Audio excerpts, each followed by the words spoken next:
Ladies and gentlemen, welcome back. I want to show you a cheat code, so to speak, on your system. This system already sounds brilliant now, but with Dirac and adding a 10 dB curve, you can make it sound so much more impactful if you want that power back in your sound. This having ample bass, I didn't really feel the need to do that, but I can. Let's do it. I'm going to save this under my Dirac as a kill file. So we'll have the SVS Ultra, we'll have the SVS Prime, and then we'll have a kill file that has all of these ramped. So I can show you guys exactly how violent the system can be, but still within its means. That being said, please take note that if you add this curve, don't just go and jack your system to 10. I will not be responsible for anything that goes wrong. That is completely on your own doing. So when you do load that curve, go start the system up and then listen to it volume ramped up slowly. If you hear anything out of the ordinary, where a speaker distorts, or it sounds like a speaker is bottoming out, or it's clipping on the top, dial back, load the other file, or try one of the smaller curves, maybe a 4, a 6, a 8, and just see. I do not know what speakers you have. I know my speakers and my amplification can handle this. I am good, but you might have a big speaker and small amplification and it clips, or you might be pushing too much amperage to a smaller speaker and you bottom out. So I do not know what you have, so keep that in mind, please guys. Extra caution when doing this. Not just for the Dirac guys, I will show you on Audyssey as well how you can implement this. It's never going to be as good on Audyssey as it is on Dirac, because Dirac has the advanced bass control which brings your subs and everything just seamlessly in line, which Audyssey, unfortunately, it can't do as well as Dirac. But I know Audyssey is coming out with some things because they can feel the pressure and they don't want to be cut. But for now, I'll show you how you can work around these small things and bring some magic back to your system if Calibration pulled that magic out. Okay, guys and girls, let me show you what it's all about. Open up your Dirac Live app, go select the units. In my case, this is for the Cinema 50. I will also post a link of where you can go and get the dB curves. I believe the last time they were on Youthman's site. I will just put the link there again, because I have done this before. I'm just showing you how to add this now. You've done a calibration and you want to add like that kill map, as I call it. So again, you will have, well, don't worry about all of this now. We've already calibrated. So you can just go and you can load your project. In my case, it was at the bottom. It was SVS Ultra. We're going to load it to the Ultra, so I load my Ultra file.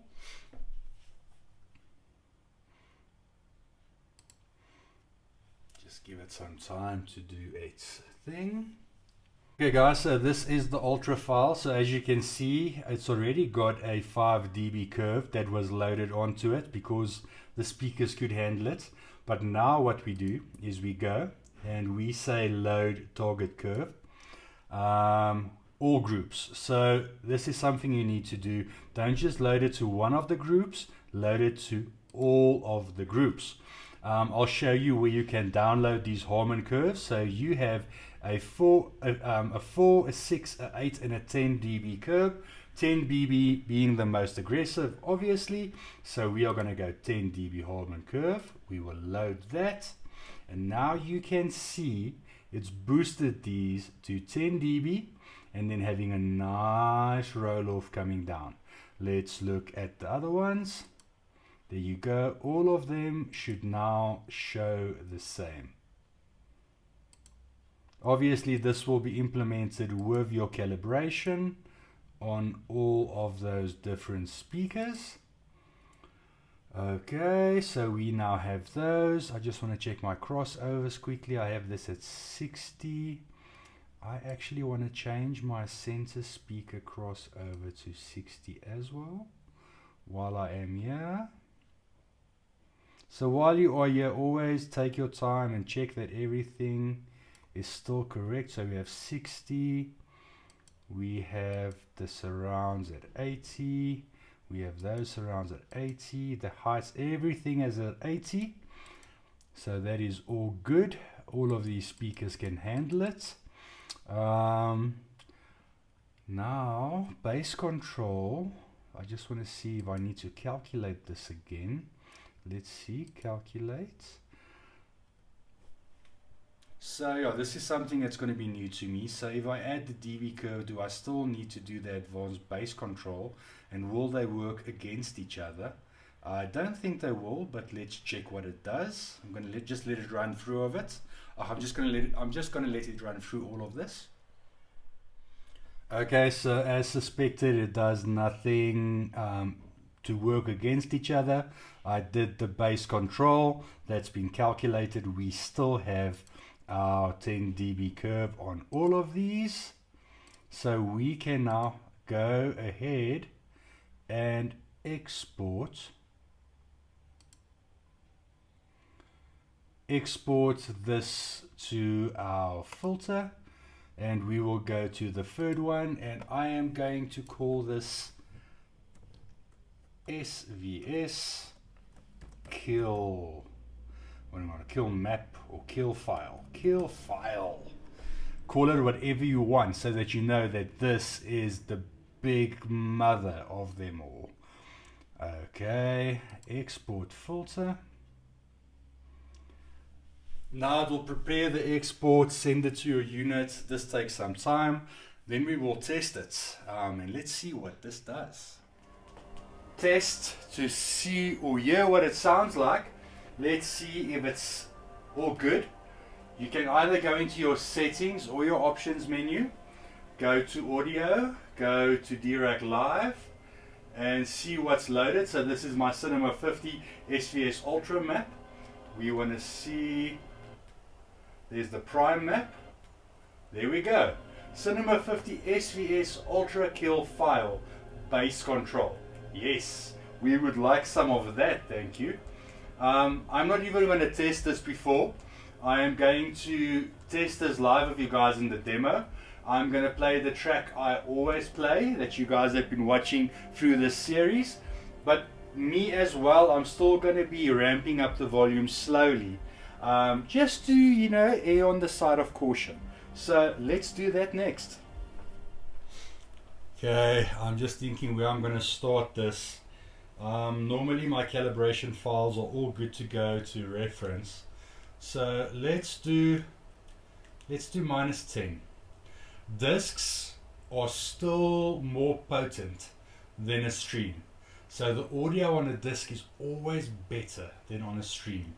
So I have to be very cautious, but I think this should be fine.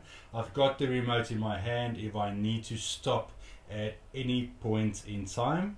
So let's get into this.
that sounds so darn amazing. I think I should just override it completely and not have it as a kill file and just have it as the ultra file. It wasn't overpowering at all. It was just very nice and full and detailed. And if you hear little tic-tac-toes coming by, I've got the poodles walking around here today. I'm going to chase them out shortly, but for now I'm tolerating it. I had the best demo now with one of the little dogs coming in. As he walked in, that demo scene started and he stopped and he looked at the screen, and it was like the bass comes in and he looks there, and then the fireflies come overhead and it's like, where are these damn flies? It was just so cool to watch the surround sound mess around with his hearing and where what is. In any case, I want to do one more demo, but I'm only going to be able to do a small snippet because it's that motorbike scene in Furiosa. It has insane LFE, and I want to see what this is like and see how much we can shake that camera. Let's do that, but it's only going to be a little piece or we'll get flagged. Okay, here we go, and for this scene we can put on reference. I feel safe to do so. Still have the remote in my hand so I can pause if anything goes awry, but from the testing we just did, I feel safe. Let's go and let's have a listen to that. That was intense. Let's do the other one where the bike is also on the hilltop where she drives around. This one.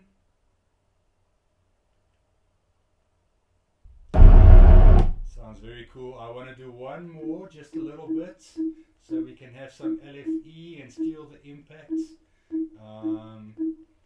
We will do A Quiet Place. There we go, part 2. This is one of my scenes that I use to test. And if you can set your system so that it doesn't make the room shake and break apart and distort on this movie, you are good for any movie. I've yet to come across a movie that has better audio than A Quiet Place.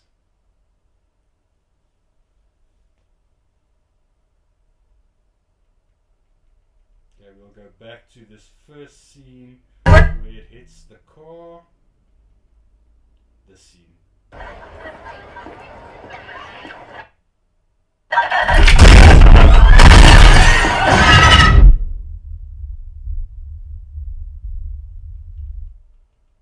Forward slightly.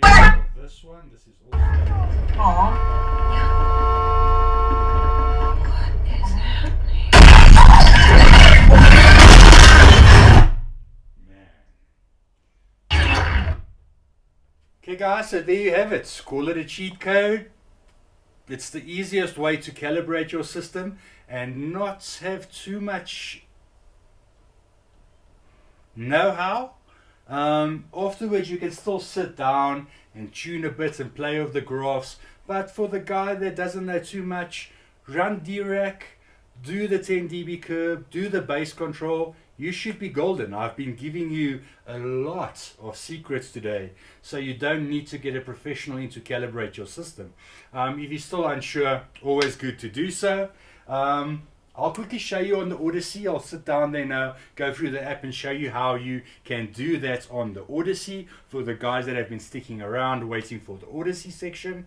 There's something I still wanted to mention now. Oh, so 2 movies I gave you there, Quiet Place and then Furiosa. If you can calibrate your system to sound good on those 2, you'll be mostly good for anything. On A Quiet Place, a lot of surround, a lot of details, a lot of jump scare where they try and frighten you with audio, and it does a hell of a job. That scene where it runs into the car and that whole beginning scene. A Quiet Place 1 is also good, but I still find number 2 to be better. But 1, the whole Quiet Place, except for the last one, there's A Quiet Place Day 1. I didn't enjoy that one so much. It does add in a bit to the story of how they got to the island, etc., etc. But they were just milking it. They need to bring us a proper Quiet Place Part 3 and then sort of end the series from there.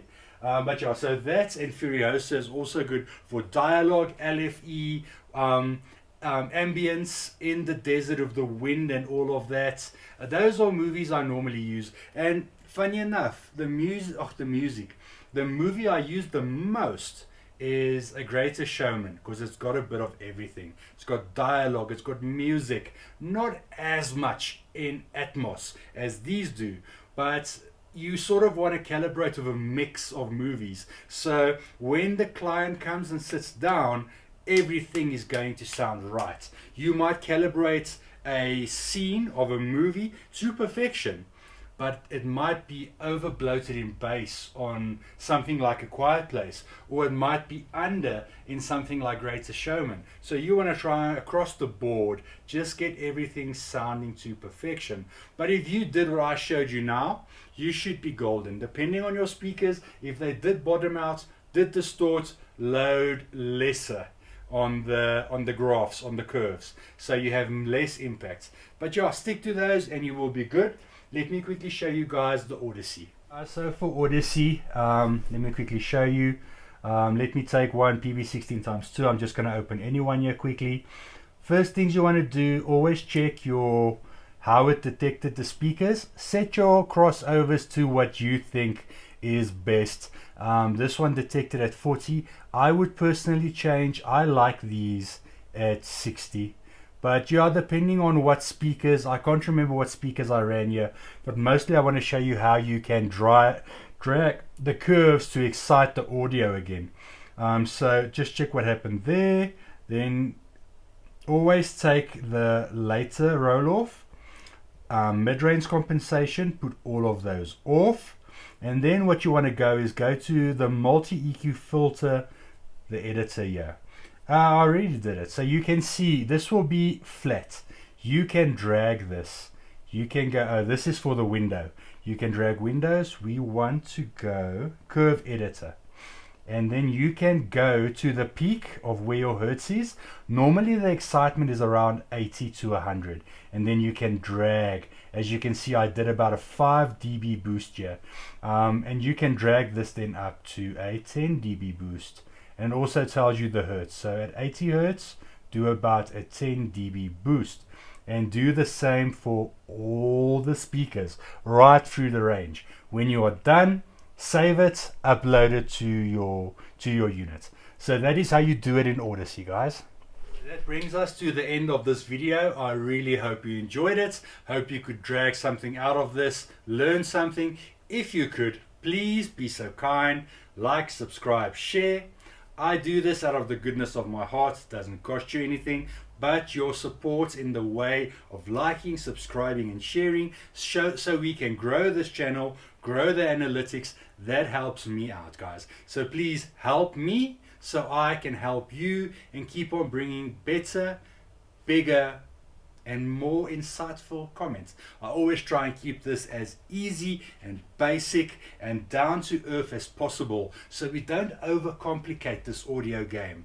I know we can get confused quickly with graphs and this and that, but at the end of the day, it just needs to sound good. And I want to try and make it as simple as possible to you guys. And I hope I'm doing a good job.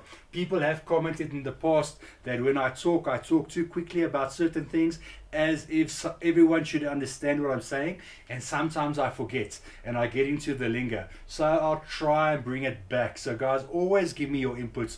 I try and implement all of that, because at the end of the day, this channel is for you guys, so you guys can learn and grow in this hobby of ours. Okay guys, stay safe till the next video. Cheers, bye.